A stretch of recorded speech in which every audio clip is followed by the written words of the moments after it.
Hello दोस्तों, मैं शिल्पी Sharma Krishna academy के इस यूट्यूब चैनल पर हमारी वीडियो श्रृंखला में स्वागत करती हूं। हम पढ़ रहे थे पंचायती राज। इससे पहले जो पंचायती राज की हमने श्रृंखलाएं पढ़ी थी उसी में हम आगे जो है अध्ययन करते हैं और चलते हैं कि कैसे अब हम इसे और समझते हैं। देखिए, अब जो है अगला जो हमारा टॉपिक है वो है इसमें पंचायती राज से संबंधित आर्टिकल्स। कभी कभी होता ये है कि हमने जो पढ़ाई करी है उसके बाद में कुछ आर्टिकल्स वाले क्वेश्चन पूछ किए जाते हैं एग्जाम में। जैसे आपको ये ध्यान रखना है कि पंचायती राज से संबंधित टोटल आर्टिकल्स कितने हैं, तो ध्यान रखिएगा टोटल 16 आर्टिकल्स हैं। हम इनका विस्तृत अध्ययन भी पढ़ेंगे लेकिन क्रम बाय क्रम। तो पहले हमें ये जानना है कि 16 आर्टिकल पंचायती राज में कहते क्या हैं। तो चलिए देखते हैं। सबसे पहले आर्टिकल 243। अब देखिएगा, पंचायती राज को अगर हमें समझना है, एग्जाम में जब क्वेश्चन आते हैं तो आप ध्यान रखना इस टॉपिक में 24, ये जो 24 है ये डिजिट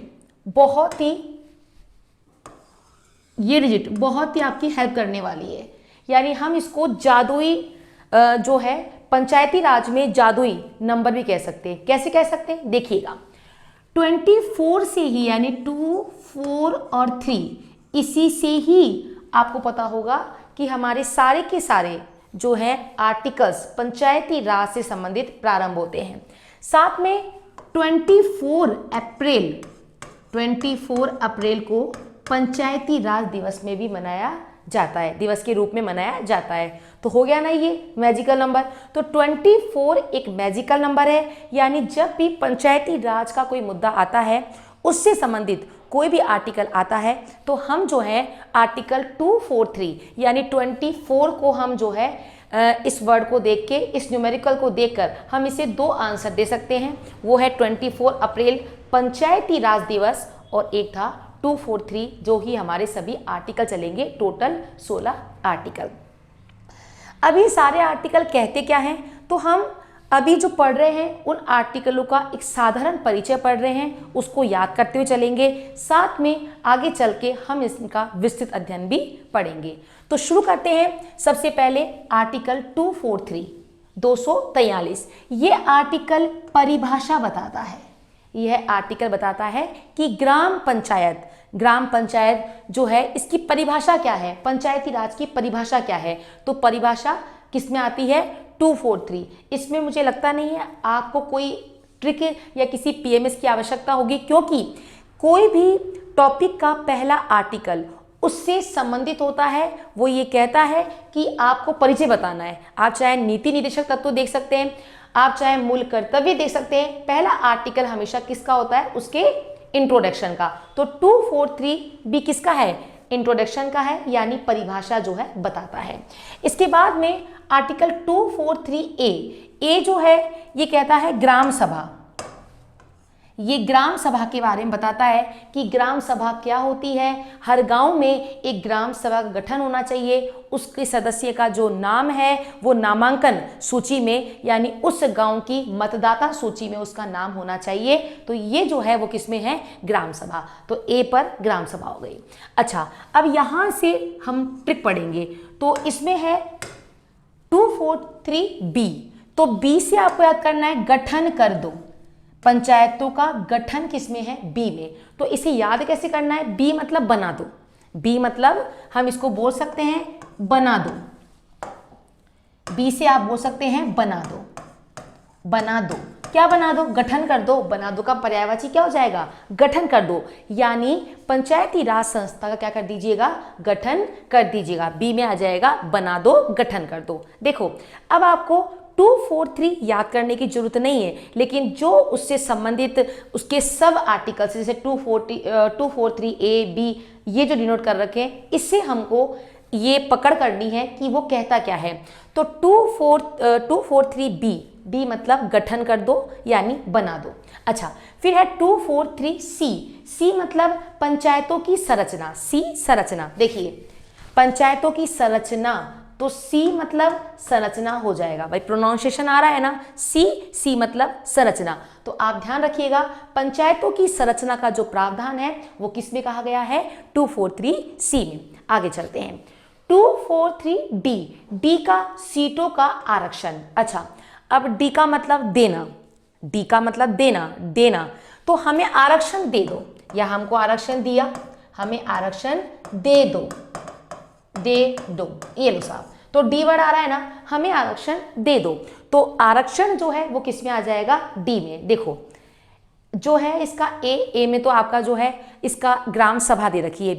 बी का मतलब बना दो, क्या बना दो, संरचना कर दो। बी मतलब गठन कर दो। सी मतलब संरचना, गठन संरचना में ज्यादा अंतर नहीं, माइनर सा अंतर जो हम आगे पढ़ लेंगे। डी मतलब दे दो, क्या दे दो, आरक्षण दे दो। तो पंचायती राज में आरक्षण का प्रावधान किस आर्टिकल में है, डी में है।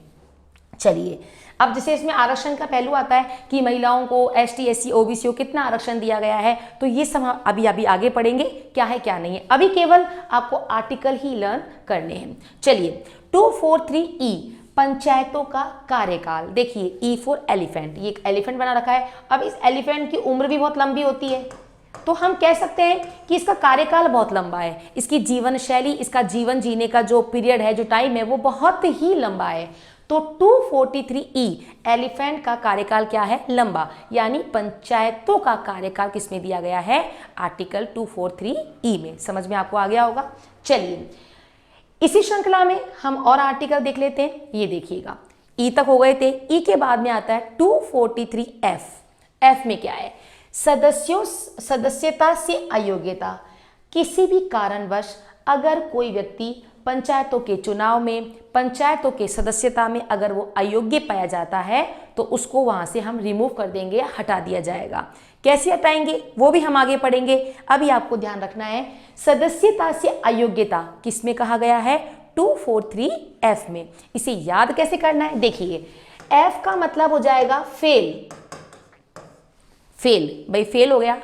इस श्रृंखला में, पंचायती राज की श्रृंखला में वो सारी चीजें फुलफिल नहीं कर पाया जो वो लोग चाहते थे, तो एफ का मतलब हो जाएगा फेल, और फेल का मतलब अयोग्यता।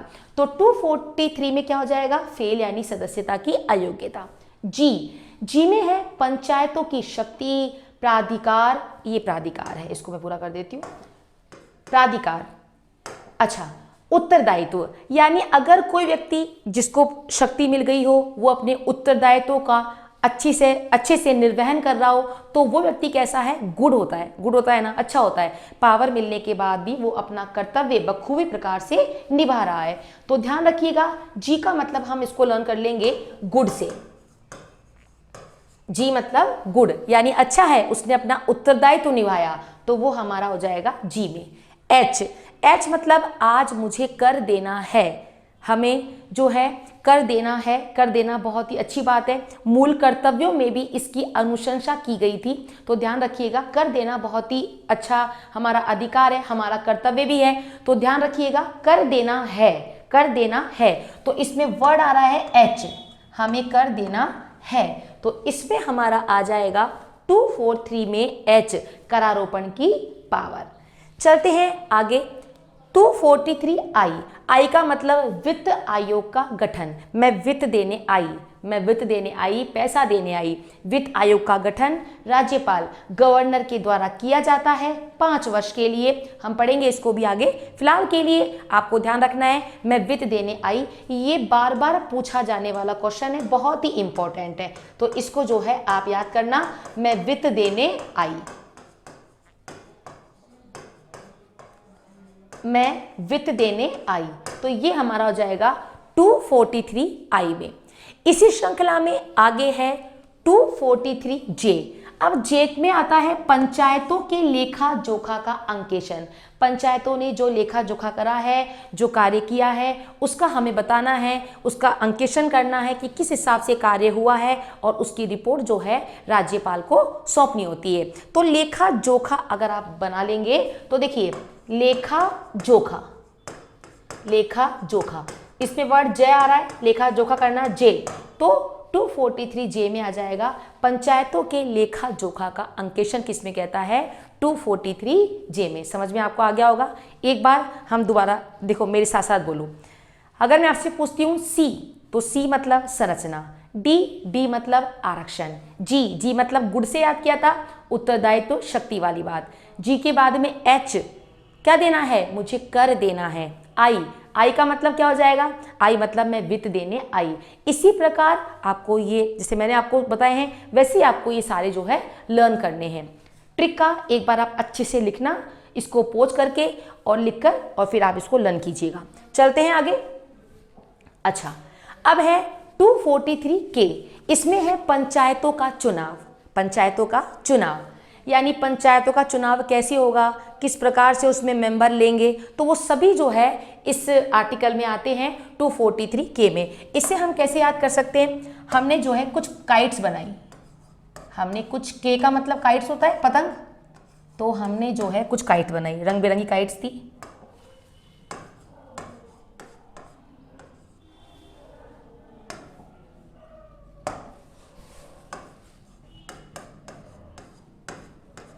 अब हमको ये डिसाइड करना है हमें कौन सी काइट लेनी है, आपको चुनाव करना है कौन सी काइट लेनी है। तो जैसे मान लो हमें ये वाली काइट अच्छी लगी, तो मैंने इस काइट का क्या कर लिया, चुनाव कर लिया। तो समझ में आ गया होगा के मतलब काइट, और जिस प्रकार बच्चों को हम शॉप पर लेकर जाते हैं और वो चुनाव करता है कि हाँ मुझे ये वाली काइट चाहिए, ये वाली पतंग चाहिए, तो के में क्या हो जाएगा, पंचायतों का चुनाव।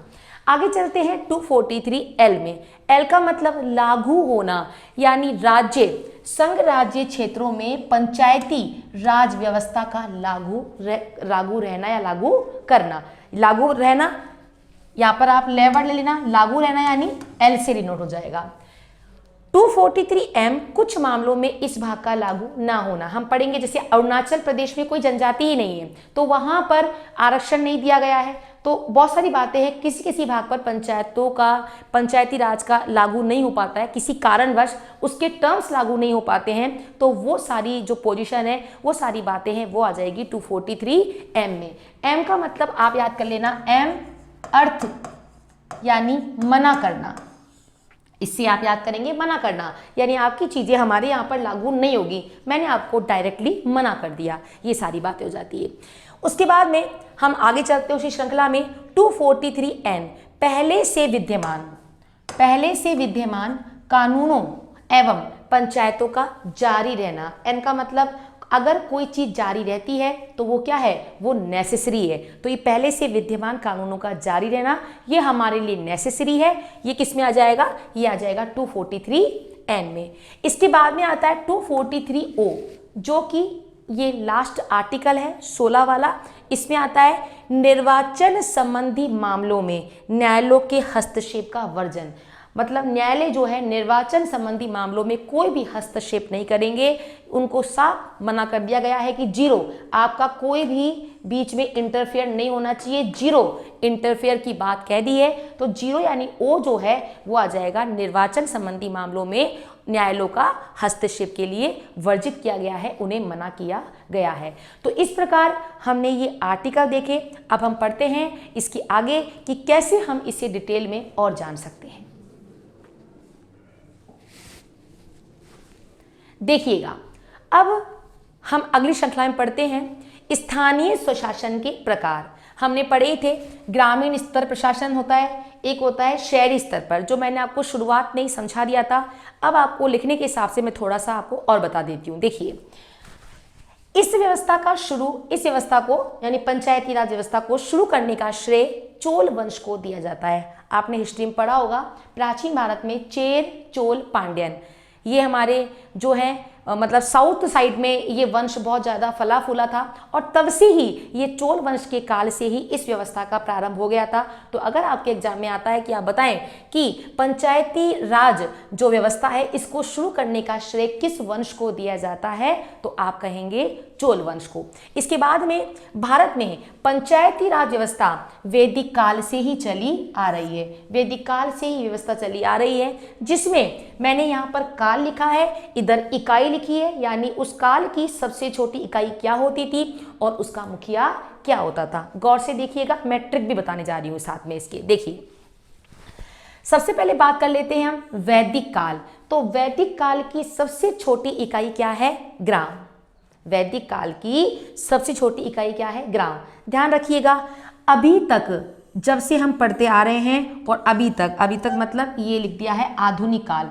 आधुनिक काल में भी जो है प्रशासन की, शासन की सबसे छोटी इकाई गांव ही है। तो इस बात का ध्यान रखिएगा, छोटी इकाई गांव रहेगी, उसका नाम चेंज कहीं पर भी नहीं हुआ है, लेकिन हाँ उन पर कार्य करने वाला यानी मुखिया या हेड, वो समय समय के अनुसार उसका नाम चेंज हो गया है और कार्य भी चेंज हो गए हैं। तो ध्यान रखना है। देखिएगा, अगर पूछता है वैदिक काल में गांव, छोटी इकाई जो है गांव, उसका मुखिया कौन है, तो आपको बताना है ग्रामणी।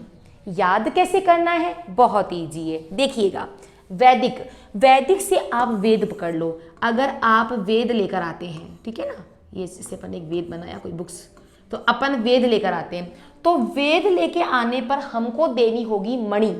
पैसा देना पड़ेगा ना, फ्री में कोई नहीं देता है। आप कोई बुक लाते हैं या वेद लेकर आते हैं, आप चाहते हैं कि हम इसको पढ़ें, इसमें क्या लिखा हुआ है, तो हमको देनी होगी मणि।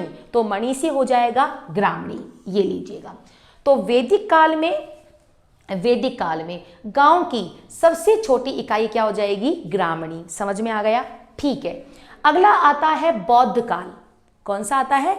बौद्ध काल। अब देखिएगा, बौद्ध काल में इकाई, प्रशासन की इकाई वही गांव है, लेकिन उसमें मुखिया को कहा जाता था ग्राम योजक। याद कैसे करना है? देखिएगा, याद ऐसे करना है, बौद्ध काल से आप बुद्धू याद कर लो। ट्रिक है ये, बुद्धू। जो व्यक्ति बुद्धू होता है वो बिना योजना के ही कार्य करता है, और जो समझदार होता है वो योजना बनाकर ही कार्य करता है। तो ध्यान रखिएगा, जो व्यक्ति बुद्धू होता है वो योजना नहीं बनाता है। तो योजना से हमारा क्या हो जाएगा बेटा? ग्राम योजक। समझ में आ गया ना? देखिए, वेदों को खरीदने के लिए चाहिए क्या थी? मणि। जबकि जो व्यक्ति बुद्धू होता है वो योजना नहीं बनाता है, तो योजना से ग्राम योजक। आगे चलते हैं, इसमें आता है मौर्य काल। तो मौर्य काल में इकाई छोटी गांव है, लेकिन मुखिया है ग्रामिक। मुखिया है ग्रामिक। तो इसको आपको याद करना है, ग्रामिक, ग्राम प्लस इक, भाई एक वर्ड आ रहा है एंड में, इक, तो एक याद कर लेते हैं, इक या एक। मैंने एक मोर देखा, मैंने गांव में एक मोर देखा, एक मोर था, और मैंने गांव में क्या देखा? मैंने गांव में एक मोर देखा, मैंने गांव में एक मोर देखा। तो मोर देखा यानी मौर्य काल। कहाँ देखा? गांव में। एक का मतलब तो आपको थोड़ा सा याद हो जाएगा, ग्रामिक की बात चल रही है। चलिए, उसके बाद में आता है मुगल काल। तो ये तो बहुत ही ईजी है। मुगल काल, तो मैं वर्ड पकड़ लीजिएगा, मैं से मुगल और मैं से मुकदम, या सबसे ज़्यादा दम रहा तो वो रहा मुगलों का। बहुत समय तक शासन भी किया, अपना प्रभाव भी जमाया, तो मुगलों का दम रहा। तो हम ध्यान से रख सकते हैं, मैं से मुगल काल और मैं से हमारा हो जाएगा बेटा मुकदम। फिर बात चलते हैं आधुनिक काल में। तो अगर आधुनिक काल की बात चलते हैं, तो आधुनिक काल में तो हम सब लोग जानते हैं ये प्रशासन की सबसे छोटी इकाई तो गांव ही है, और मुखिया कौन है? जिसे हम वर्तमान में देखते हैं सरपंच। हो गया होगा आपको याद अच्छे से। दोबारा एक बार आप देख लीजिएगा। अगर हम बात करते हैं बौद्ध काल की, तो बौद्ध वाली बुद्धू लोग योजना नहीं बनाते हैं, तो क्या हो जाएगा? ग्राम योजक। बात करते हैं किसकी? वैदिक काल की। तो वेदों को खरीदने के लिए हमें क्या चाहिए? हमें चाहिए मणि। अगर बात करते हैं ग्रामिक, इक, मैंने एक देखा मोर, कहाँ देखा था? गांव में। तो मौर्य काल में हम क्या बोलते थे? ग्रामिक। और मुगल काल में बोलते थे मुकदम, और आधुनिक काल में हम बोलते हैं सरपंच। यहां तक बात आपको समझ में आ गई होगी। स्टेप बाय स्टेप लिखते चलिए, सारा आपका कवर हो जाएगा। चलते हैं इसी श्रृंखला में आगे। अच्छा, अब यह है 1870 की बात है। लॉर्ड मेयो ने शिक्षा स्वास्थ्य व ग्रामीण विकास के विषय किसको दिए? पंचायती राज को। कि अब वैसे टॉपिक्स हैं 29 सूचियां दे रखी है, अभी हम आगे पढ़ेंगे उसको भी, लेकिन यहाँ ध्यान रखना है 1870 में लॉर्ड मेयो उस समय गवर्नर थे हमारे भारत के। तो लॉर्ड मेयो ने शिक्षा, स्वास्थ्य और ग्रामीण विकास के विषय भी दिए थे। मेयो के बारे में शायद आप जानते होंगे। पहली हमारे भारत में पहली जो जनगणना हुई थी वो किसके काल में हुई थी? मेयो के काल में। जबकि व्यवस्थित जनगणना हुई थी रिपन के काल में। जो भी मैं आपको एक्स्ट्रा फैक्ट बताती हूँ आप उससे कॉपी में लिख लिया करें, फालतू ना समझें, उसे लिख लिया करें आप, ठीक है। चलिए, तो लॉर्ड मेयो ने शिक्षा, स्वास्थ्य और ग्रामीण विकास के विषय किसको दिए? पंचायती राज को। कि ठीक है, अब आप जब ये इतना आगे बढ़ गए हो तो ऐसा कीजिए, आप इन सब्जेक्ट को लेकर भी काम करें, गांव की इकाइयों को आगे बढ़ाएं, उसके लिए इन क्षेत्रों में भी आगे जो है प्रयास करें। तो इसी वजह से जो है आय के साधन दिए। इसी कारण लॉर्ड मेयो को भारत में आर्थिक विकेंद्रीकरण का जनक कहा जाता है। अब देखिएगा, क्वेश्चन आता है भारत में विकेंद्रीकरण का जनक कौन है? मैंने कहा था जैसे जवाहरलाल नेहरू, देख लीजिएगा। हालांकि जय तो इसमें भी है, आप कह सकते हैं कि जय इसमें भी है तो यहां भी तुम जवाहरलाल नेहरू देख सकते हैं, लेकिन नहीं, यहां पर पहला आपको वर्ड आता है आर्थिक विकेंद्रीकरण। आर्थिक मतलब आय के साधन, पैसे के साधन दिए, तो आर्थिक विकेंद्रीकरण का जनक कौन हो जाएगा बेटा? Lord Mayo. याद कैसे करना है? हम इसको बहुत इजी वे में याद कर सकते हैं। मेयो कॉलेज में पढ़ने के लिए आपकी इकोनॉमिक पावर अच्छी होनी चाहिए, आर्थिक स्थिति अच्छी होगी तो हम जो है, फीस बहुत ज़्यादा है तो हमको जो है वहाँ पर पढ़ने में आसानी रहेगी। तो पैसे का संबंध किससे हो जाएगा? मेयो से। तो अगर आर्थिक वर्ड आ जाता है यानी पैसा चाहिए, कब चाहिए? मेयो कॉलेज में पढ़ने के लिए। तो ध्यान रखिएगा, आर्थिक विकेंद्रीकरण का जनक कौन हो जाएगा बेटा? हाँ, लॉर्ड मेयो। चलिए, इसी श्रृंखला में हम आगे चलते हैं और देखते हैं। फिर होता है 1882 में क्या हुआ? लॉर्ड रिपन, मैंने बताया था आपको व्यवस्थित जनगणना इनके काल में ही हुई थी। 1800 कब हुई थी बताइए? 1881 में।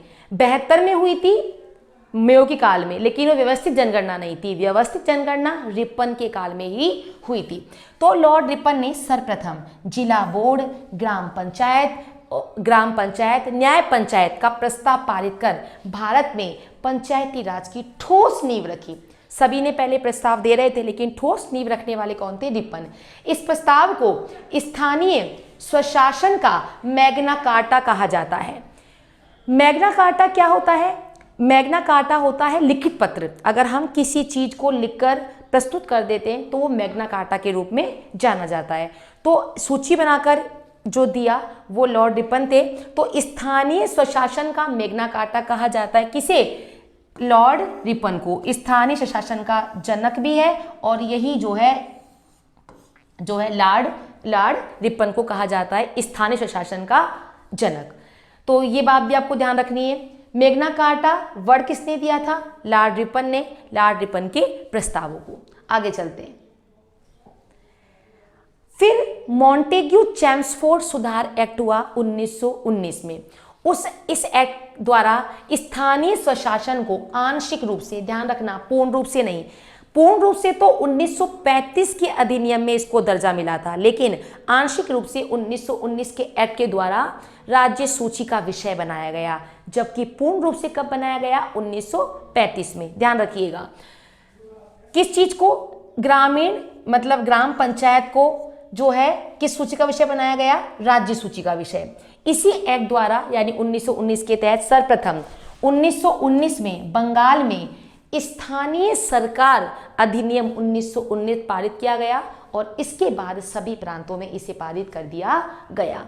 ध्यान रखिएगा, राजस्थान के संदर्भ में अगर पूछते हैं तो राजस्थान में पहली रियासत थी बीकानेर। तो राजस्थान में बीकानेर पहली रियासत थी जहां 1928 में ग्राम पंचायत एक्ट पारित कर ग्राम पंचायतों को वैधानिक दर्जा दिया गया। ध्यान रखना, पूछे कि ग्राम पंचायतों को वैधानिक दर्जा देने वाली रियासत कौन थी तो आपको बताना है बीकानेर रियासत। उसके बाद में बहुत सारी रियासतें आई, एंड में करौली थी, सिरोही थी। अच्छा, इसके तुरंत बाद जयपुर रियासत में भी 1938 में ग्राम पंचायतों का एक्ट लागू हुआ। तो इसे आपको ध्यान रखना है।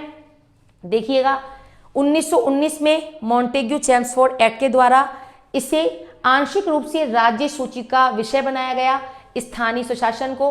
उसके बाद में पूर्ण रूप से 1935 के एक्ट के द्वारा ही इसे विषय बनाया गया। अच्छा, साथ में पहली रियासत राजस्थानी कौन सी थी? बीकानेर। और उसके बाद में हमारी जो है जयपुर। चलते हैं आगे।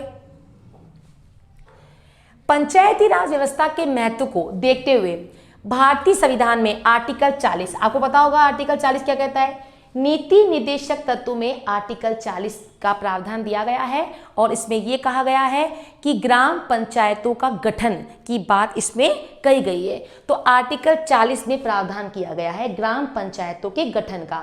याद कैसे करना है? आपको याद करना है 40 से, आपको याद करना है 40। चलो 40 मतलब अपन चले, तो कहाँ चलने की बात हो रही है? चलना है हमको गांव में। गांव में चलेंगे तो चलो गांव में। तो आर्टिकल 40 में क्या है? स्थानीय स्वशासन के बारे में जो है बात कही गई है।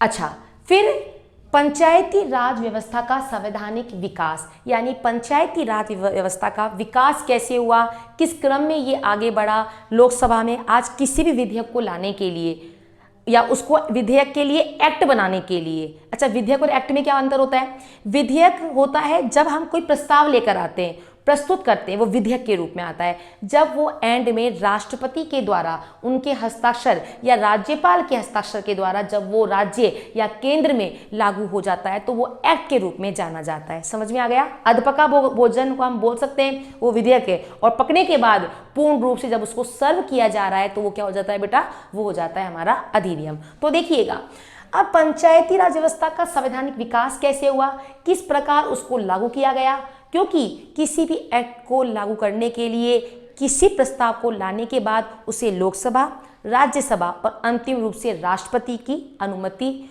होती है। केंद्र की बात है। अगर राज्य में ये प्रावधान हो तो विधानसभा, विधान परिषद और सेम राज्यपाल, जो आपको ध्यान होगा, तो उनकी अनुमति के बाद, उनके हस्ताक्षर के बाद ही कोई भी विधेयक जो है एक्ट बनता है। यहाँ पर क्या हुआ देखिएगा, राजीव गांधी की सरकार आई। आपको पता होगा राजीव गांधी जी सबसे कम उम्र में प्रधानमंत्री बनने वाले एकमात्र प्रधानमंत्री थे। 40 वर्ष की उम्र में ये सबसे कम उम्र में प्रधानमंत्री बने थे।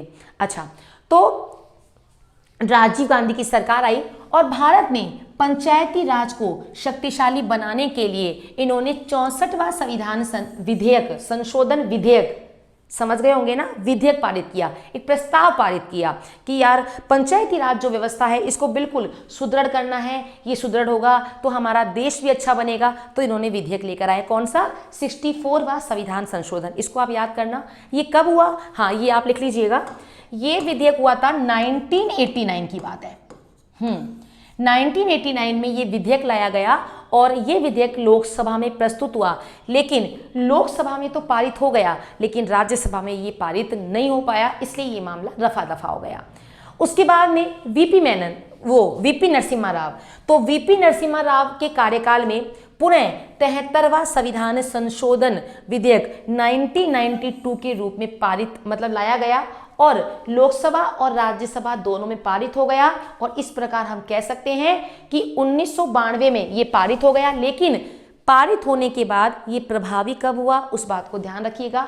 24 अप्रैल 1993, एक साल बाद में से ये प्रभावी हुआ, इस बात को ध्यान रखना है। यानी बन तो कब गया था, ये जो है पारित तो हो गया था 1992 में, लेकिन प्रभावी कब हुआ? वो हुआ था 1993 में। मैंने आपको इससे पहले के श्रृंखला में बताया था कि 24 अप्रैल को पंचायती राज दिवस भी मनाया जाता है। 24 एक मैजिकल वर्ड है, मैजिकल न्यूमेरिकल है। 243 से ही सारे आर्टिकल ग्राम पंचायतों के चलेंगे और 24 ही क्या है? पंचायती राज है, यानी पंचायती राज दिवस के रूप में 24 अप्रैल को मनाया जाता है। तो यहाँ तक आपको समझ में आ गया होगा। 2 गवर्नमेंट आई, राजीव गांधी जी के समय में और फिर आई वीपी नरसिम्हा राव के समय में। और वीपी नरसिम्हा राव के समय में ये कार्यक्रम जो है प्रभावी भी हुआ और लागू भी हो गया। आगे चलते हैं।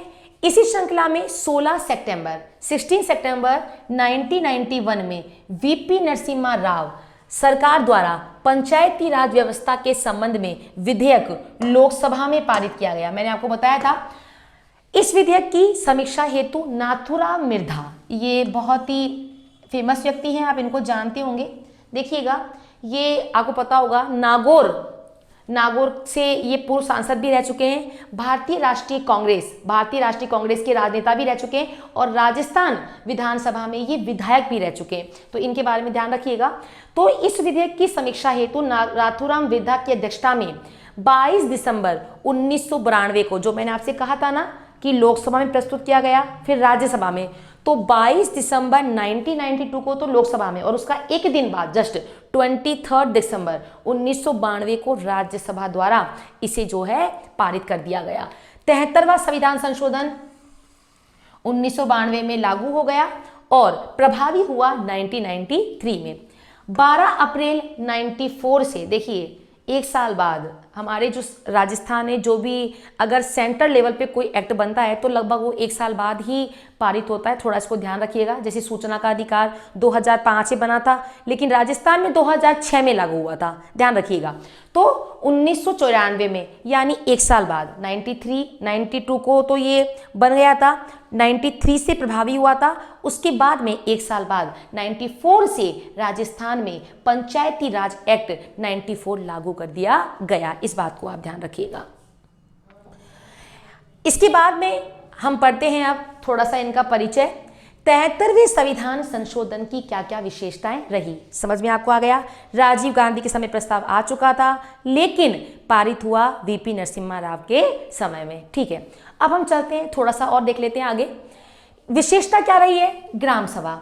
ग्राम सभा क्या है, हमने पढ़ा था ना, आर्टिकल 243A में ग्राम सभा के बारे में जानकारी दी गई है। क्या है ग्राम सभा? ये क्वेश्चन पूछा गया है। मैं इसी क्वेश्चन में आपको बताऊंगी किस क्वेश्चन में, किस एग्जाम में पूछा गया है, आप देखिएगा। अभी इसको ध्यान से पढ़िए। प्रत्येक गांव में एक ग्राम सभा होगी, प्रत्येक गांव में एक ग्राम सभा होगी। अच्छा, अब ये जो ग्राम सभा है, इसमें ग्राम सभा के जो सदस्य हैं उनका उस गांव की मतदाता सूची में, नामांकन सूची में उनका नाम होना चाहिए, तभी वो इसमें सदस्य बनने के योग्य होंगे। तो ध्यान रखना, प्रत्येक गांव में प्रत्येक गांव में एक ग्राम सभा होगी और उनका नाम ग्राम सभा में यानी पंचायत की नामावली में, उस मतदाता सूची में उनका नाम होना अनिवार्य है। पंचायतों का गठन हमने पढ़ा था, तो पंचायतों का गठन हमने पढ़ा था किसमें? बी में पढ़ा था हमने।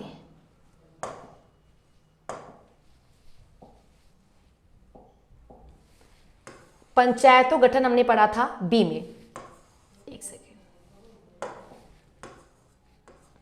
हाँ जी, इसमें त्रिस्तरीय पंचायती राज के बारे में ग्राम स्तर पर ग्राम पंचायत, मध्यवर्ती स्तर पर क्षेत्र पंचायत और जिला स्तर पर जिला पंचायत गठन की बात कही गई थी, मैंने बता दिया है। अच्छा, एक बात ध्यान रखिएगा, जिस राज्य की जनसंख्या 20 लाख से कम हो, 20 लाख या 20 लाख से कम हो, तो वहां ये कतई जरूरी नहीं है कि आप मध्य वाला यानी खंड स्तर बनाओ। चाहें तो आप उसको रिमूव कर सकते हैं, चाहें तो बना सकते हैं, वो आपकी सुविधा के ऊपर है, हमारी सुविधा के ऊपर है। तो इस बात को भी आप ध्यान रखिएगा। क्या ध्यान रखना है कि जिस राज्य की जनसंख्या 20 लाख से कम है, वहां मध्यवर्ती स्तर का गठन करना बिल्कुल भी अनिवार्य नहीं है। आरक्षण की बात आती है, आरक्षण हमने पढ़ा था आरक्षण 2 मतलब डी में था आरक्षण। तो देखिएगा, एसटी, एससी, ओबीसी और फीमेल को आरक्षण का प्रावधान किया गया है। आरक्षण जनसंख्या के अनुपात में ही दिया जाता है, आप सबको पता है। अच्छा, आरक्षण में महत्वपूर्ण जो कार्य किया गया वो क्या था, ध्यान रखिएगा। सभी पदों पर 1/3 स्थान महिलाओं के लिए आरक्षित किए जाएंगे। पहले 1/3 था, वर्तमान में 1/2 हो गया है, 50% हो गया है। कब से? 2009 के बाद से। यानी 2009 में एक विधेयक लाया गया और कहा गया कि अब पंचायती राज में महिलाओं का आरक्षण कितना होना चाहिए? 50%। इसको ध्यान रखना, ये पूछा गया है। 1/2 यानी 50% आरक्षण का प्रावधान कब किया गया? 2009 में। ठीक है, इसको ऐसे याद कर सकते हैं, अरे यार महिलाओं को 50% आरक्षण मिल गया, ओ नो, अब हमारा क्या होगा? तो ओ नो से आपको याद हो जाएगा 2009। अच्छा, एक क्वेश्चन और वो पूछ सकता है कि ये जो आरक्षण है 2009 में जो आरक्षण दिया गया था, सबसे पहले किसने ये पहल शुरुआत करी थी 50% वाली? तो ध्यान रखना, एमपी स्टेट ने सबसे पहले महिलाओं को 50% आरक्षण देने का जो है जिम्मा उठा लिया और उन्होंने ये कार्य जो है सबसे पहले किया था। समझ में आपको आ गया होगा, कुछ ऐसा विशेष नहीं है। आगे चलते हैं। अब बात आती है पंचायती राज को संवैधानिक मान्यता देने क्रम में कौन कौन से आर्टिकल्स हैं, क्या है। तो ध्यान रखिएगा, भाग 9 में पंचायती राज का प्रावधान है, ग्राम पंचायतों का प्रावधान है।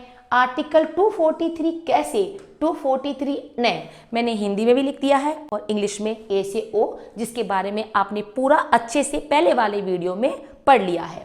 साथ में 11वीं अनुसूची में ये प्रावधान है कि पंचायती राज को 29 विषय दिए गए या दिए जाएं। ये क्वेश्चन बहुत ही इंपॉर्टेंट है कि टोटल विषय कितने हैं, तो आपको ध्यान रखना है 29 विषय जो है पंचायती राज को दिए जाए। देखिए 29 भी 24 के आसपास का ही नंबर है, ज्यादा अंतर नहीं है। 24 हमने पढ़ा था, बहुत ही मैजिकल है ना, तो बिल्कुल मैजिकल है। कैसे, देखिए 24 से 243 से आर्टिकल स्टार्ट हो रहे थे।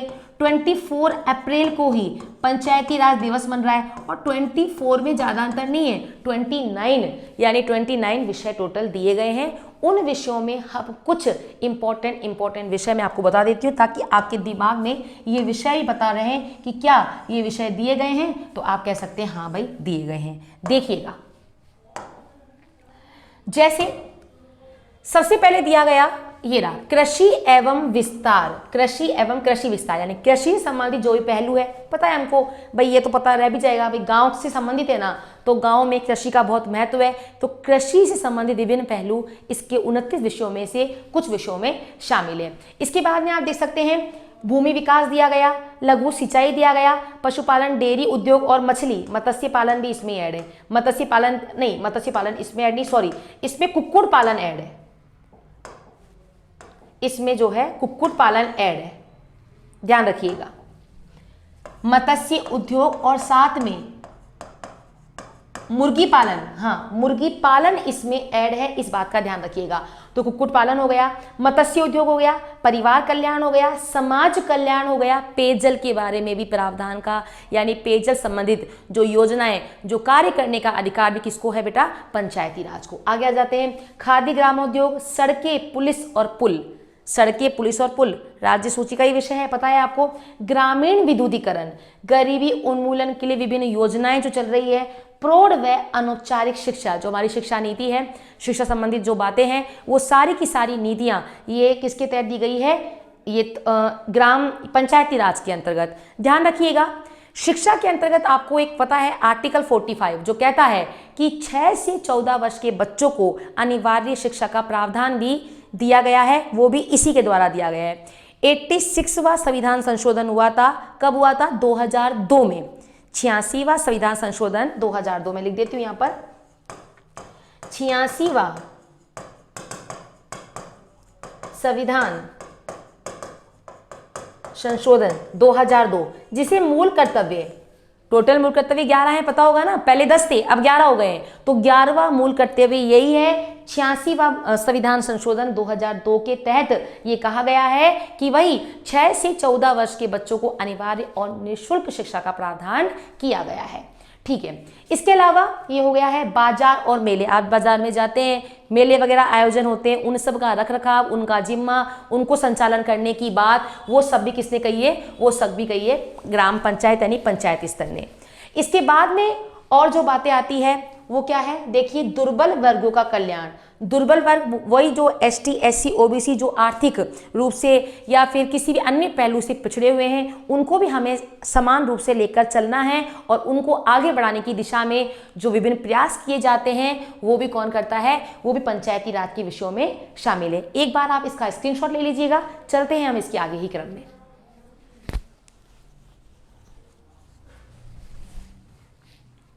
चलिए ठीक है, ये कुछ विषय थे, सभी विषय नहीं लिखना जरूरत नहीं है हमको, लेकिन हाँ कुछ इंपॉर्टेंट विषय है। क्वेश्चन आ जाता है कि इनमें से कौन सा विषय पंचायती राज को नहीं दिया गया है, तो थोड़ा बहुत तो हमको इसका ज्ञान होना ही चाहिए। आगे चलते हैं। अब बहुत ही इंपॉर्टेंट बात है कि पंचायती राज के जो स्तर हैं, हमने पढ़ा था 1 स्तर, 2 स्तर, 3 स्तर, 4 स्तर, आपको याद है कि नहीं है? आप एक बार बिल्कुल याद कीजिएगा। बलवंत राय मेहता ने जब हमने लय बनाया था तो बलवंत राय मेहता ने कहा था 3 स्तरीय व्यवस्था होनी चाहिए। याद आया आपको? अशोक मेहता जी 6 वर्ड पढ़ा था, तो उसमें स्तर कितने थे? 2 स्तर थे। अच्छा, 4 स्तर किसमें थे बताइए आप लोग? ये आपको बताना है, ढूंढना है और कमेंट करके मुझे बताना है, ठीक है। चलिए, तो 2 स्तर, 3 स्तर और 4 स्तरीय व्यवस्था भारत के किन किन राज्यों में लागू हुई उनको हम पढ़ते हैं और बहुत अच्छे से समझते हैं। देखिएगा, बात आती है 1 स्तरीय व्यवस्था। तो जम्मू एंड कश्मीर और केरल में जो पहाड़ी राज्य हैं, हमारे पहाड़ी राज्य हैं, केरला थोड़ा सा पहाड़ी है और जम्मू कश्मीर पूरा हिमालय का स्टार्टिंग ही वहां से हो जाता है। तो ध्यान रखिएगा, पहाड़ी राज्य जम्मू कश्मीर और केरल में किस में आ जाता है? 1 स्तरीय व्यवस्था। इसको आप ऐसे याद कर सकते हो कि एक बार जम्मू कश्मीर और केरल जाया हो तो निहाल हो जाएंगे, एक बार जाने की देर है, मजे आ जाएंगे। तो जम्मू कश्मीर और केरला में 1 स्तरीय पंचायती राज व्यवस्था का जो है पहलू इन्होंने अपनाया है। द्विस्तरीय MP, कर्नाटक, उड़ीसा और असम, इसको आपको ध्यान रखना है, द्विस्तरीय। याद कैसे करना है? देखिए, MP यानी मध्य प्रदेश, मध्य में मैंने डिश बनाई, मध्य में मैंने क्या बनाई? डिश बनाई। कितनी डिश बनाई थी? 2 डिश बनाई थी। मध्य में मैंने डिश बनाई थी और डिश खाने वाला कर रहा है नाटक शाम को। मध्य में डिश बनाई, कितनी डिश बनाई? 2 बनाई, सब्जी और रोटी, इडली या सांभर, और डिश बनाने वाला या खाने वाला कर रहा है नाटक शाम को, कर्नाटक, असम, उड़ीसा और MP। अच्छा, असम के भी पूरे भागों पे नहीं, लेकिन हाँ 90% भागों पे बिल्कुल इन्होंने द्विस्तरीय व्यवस्था लागू कर रखी है। शेष असम में त्रिस्तरीय व्यवस्था ही लागू है, लेकिन 90% का कवरअप 2 स्तरीय से ही होता है। फिर आता है 4 स्तरीय। कहते हैं ना, एक 4 पड़ेगी ना, खींच के पड़ेगी, तो 4 पड़ेगी, कहाँ पड़ेगी? गाल पे, गाल पड़ेगी। तो गाल मतलब हमारा हो जाएगा बंगाल।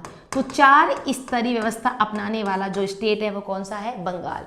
और बाद 4 स्तरीय बंगाल, ये लिखा हुआ है बंगाल। शेष राज्य में पंचायती राज व्यवस्था के 3 स्तर भी विद्यमान है, जिसमें से हमारा राजस्थान भी उसमें इंक्लूड है। समझ में आपको आ गया होगा? देखिए, 1 स्तरीय, एक बार जम्मू कश्मीर और केरला जाओ निहाल हो जाएंगे। 3 स्तरीय, सभी राजस्थान में, जो हम पूरा राजस्थान और शेष राज्यों में। अच्छा, बात आती है 2 स्तरीय। तो 2 मैंने डिश बनाई थी, उड़ीसा। कब बनाई थी? शाम को, असम। खाने वाला क्या कर रहा था? नाटक कर रहा था। और हमने बनाया था लंच में, यानी MP। 4 पड़ेगा गाल पे, गाल से हो जाएगा बंगाल। तो इस प्रकार हमने बहुत ही इजी रूप से याद कर लिया। केरला में 1 स्तरीय, जम्मू कश्मीर में 1 स्तरीय, MP, कर्नाटक, इधर उड़ीसा, उड़ीसा में व्हीलर द्वीप है, पता है आपको? उड़ीसा और जो है असम, इन सभी में ये जो है द्विस्तरीय। जो रेड कलर से बना रखा है ये द्विस्तरीय है, और जो ग्रीन कलर से डिनोट कर रखा है वो 4 स्तरीय, जो कि है पश्चिमी बंगाल में। आई थिंक आपको ये समझ में आ गया होगा। चलते हैं आगे अपन। अब है योग्यता, यानी योग्यता, पंचायती राज में शामिल होने की क्या योग्यता होनी चाहिए? देखिएगा, तो न्यूनतम आयु 21 वर्ष होनी चाहिए। 21 वर्ष वाला व्यक्ति पंचायती राज में चुनाव लड़ सकता है और अपना जो है मतदान भी दे सकता है। 21 वर्ष होनी चाहिए। उम्मीदवार का नाम निर्वाचन नामावली सूची में दर्ज होना चाहिए। ये तो बिल्कुल जरूरी बात है, हमने पढ़ा भी था। ग्राम सभा में अगर कोई व्यक्ति चयनित होता है या सदस्य बनता है तो उसका जो है निर्वाचन नामावली में, उस गांव की निर्वाचन नामावली में उसका नाम होना चाहिए। ये शैक्षणिक योग्यता बहुत ही इंपॉर्टेंट है, इसको आप याद कर लीजिएगा। शैक्षणिक योग्यता को शामिल करने वाला राजस्थान पहला राज्य था। हालांकि अभी राजस्थान से भी शैक्षणिक योग्यताएं समाप्त कर दी गई है। फिर भी आपको ध्यान रखना है, सरपंच जिसकी वर्तमान में योग्यता को हटा दिया गया है, पहले 8वीं पास थी। कहा गया है पंचायत समिति के सदस्यों के लिए, जिला परिषद के सदस्यों के लिए, जिसमें से गांव है और जिला, तो सरपंच के लिए तो थी 8वीं पास, और ये प्रधान और उप प्रधान के लिए थी 10वीं पास। इनकी 10वीं पास की जो योग्यता है और सरपंच की 8वीं पास की जो योग्यता है उसे वर्तमान में हटा दिया गया है 2019 के विधेयक के द्वारा, ध्यान रखिएगा। इसके अलावा साथ में 21 नवंबर 1995 के बाद 2 संतानों से अधिक भी नहीं होना चाहिए। अगर किसी के 2 संतान से अधिक संतान हो जाती है तो उसको जो है चुनाव में, ये जो है वो चुनाव में अयोग्य घोषित कर दिया जाएगा, या उसको इसकी नामावली में अयोग्य घोषित कर दिया जाएगा। लेकिन ध्यान रखना, पहली बार में अगर एक बच्चा होता है और दूसरी बार में जुड़वा बच्चे हो जाते हैं तो टोटल संख्या कितनी हो गई? 3। तो वो व्यक्ति चुनाव लड़ सकता है। लेकिन पहली बार में 2 हैं और उसके बाद फिर 1 होता है तो टोटल 3 हो जाते हैं, तो उस स्थिति में वो चुनाव नहीं लड़ सकता है। इस बात को आप ध्यान रखिएगा। आगे चलते हैं। सदस्यों की योग्यता में राजस्थान पंचायती राज संशोधन विधेयक 2015 संशोधन विधेयक हुआ है 15। इसमें कहा गया है कि सुनिए भाई, महत्वपूर्ण बात यह है, अब चुनाव लड़ने के लिए स्वच्छ शौचालय भी अनिवार्य कर दिया गया है। यानी जिस घर में स्वच्छ शौचालय नहीं होगा, नरेंद्र मोदी जी की पहल थी, उसकी अनुपालना नहीं होती है, तो आपको जो है गांव में या चुनाव लड़ने के लिए आप उस योग्यता से अयोग्य घोषित कर दिए जाओगे। क्योंकि अगर आप स्वच्छता की छोटी इकाई का ही पालन नहीं कर पा रहे हो तो बड़े बड़े वादे करने से कोई फायदा नहीं है।